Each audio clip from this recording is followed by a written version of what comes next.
Hi, Dr. Wang here. This is a training video for Plasmid Editor 6.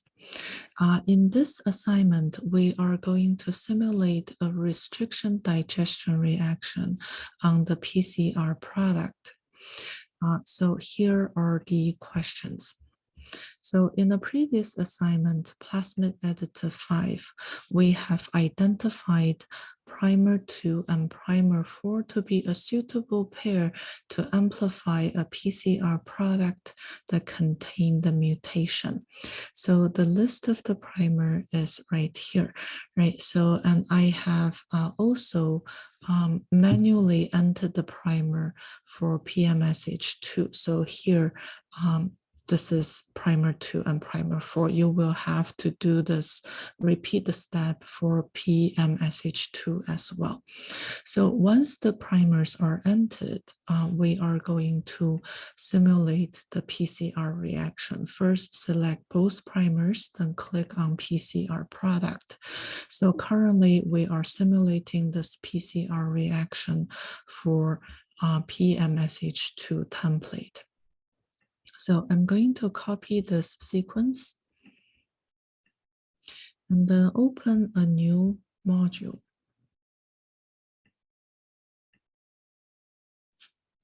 Paste the sequence right here.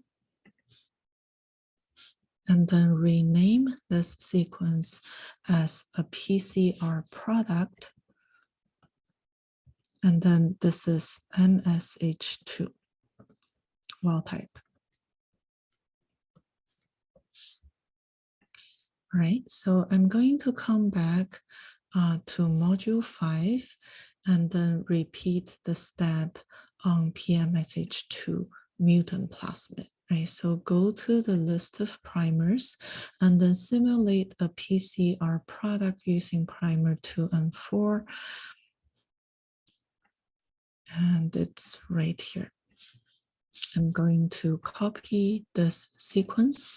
Now coming back to my new module, I'm going to actually add a new tab, paste the sequence right here, and then rename this sequence as a PCR product for MSH2, and this is the mutant sequence. Okay. I'm also going to rename this module as module 6, and this is digestion on PCR product. So by the way, this is what we are doing in the physical lab, right? So we're going to first perform PCR reaction on the mutant plasmid and the wild type plasmid, and then we're going to run restriction digestion on those PCR products.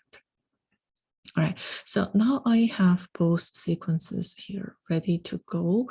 All right, so here, the first thing, let's look at the first question. Which of the following 4 enzymes can be used to distinguish the wild type from the mutant? Because the 2 PCR products differ by a single nucleotide.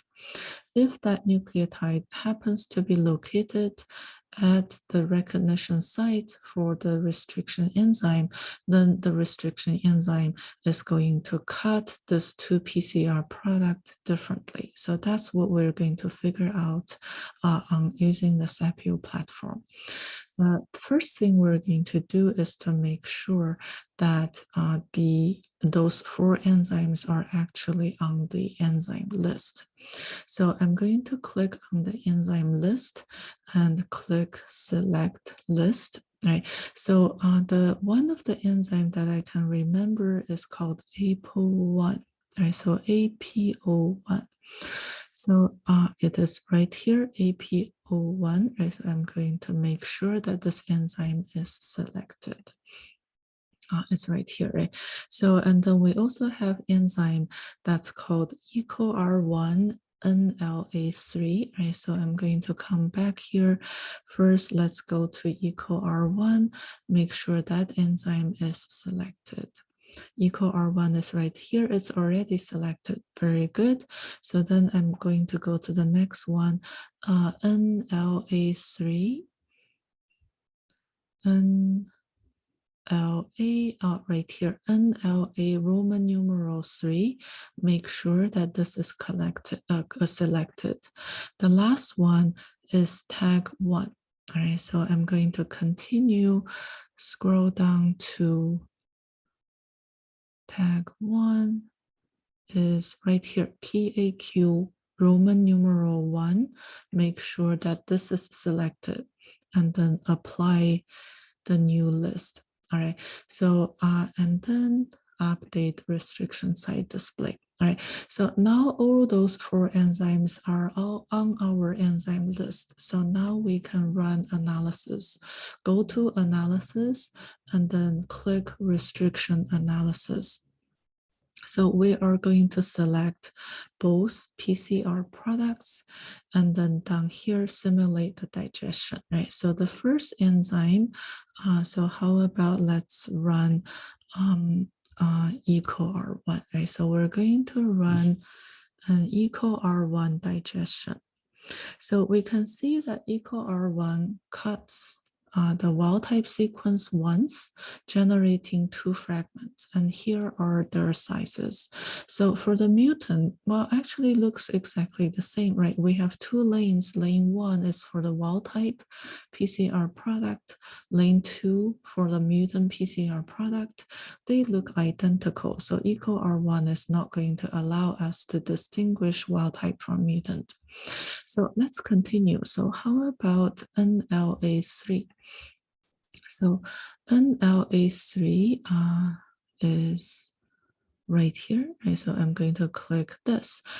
Well, now we see a difference, right? So for the wild type, we only see a single band on the gel, but we see 2 bands for the mutant. So this means that the NLA3 recognition site happened to be located where that mutation is.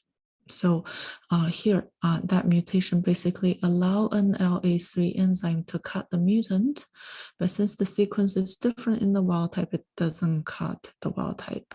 So NLA3 is our correct answer. I can actually also check the other 2 quickly, right? So APOL1, you can see identical, right? So we already checked EcoR1, right? So the last one is we haven't checked tag 1, right? So let's check tag 1. I'm going to go to right here. As you can see, tag 1 cuts twice, generating 3 fragments, but the patterns are the same between the wild type and the mutant. So here, the correct answer actually is already displayed, right? So it's right here. See, this is the enzyme that generates a different pattern. So I'm actually also going to do a quick sequence alignment to just line up these 2 sequences. Right, so run analysis, just to convince you that there is a difference. You can see that here are the 2 PCR products. They're not very long, only 300 base pair long. So that mutation is right here in the middle. So NLA3 recognition site is right here where the mutation is. So here we have the correct answer for the first question, right? So NLA3. And then the second question, so if you perform this restriction digestion on PCR product, right? So predict the digestion outcome. So digested wild type product is going to be, right, so how many base pair? So here we can see that well, actually, let me go back to the previous tab. We're right here, right? So right here, right? So this is what the wild type product looks like, and then this is what the mutant product look like. Okay,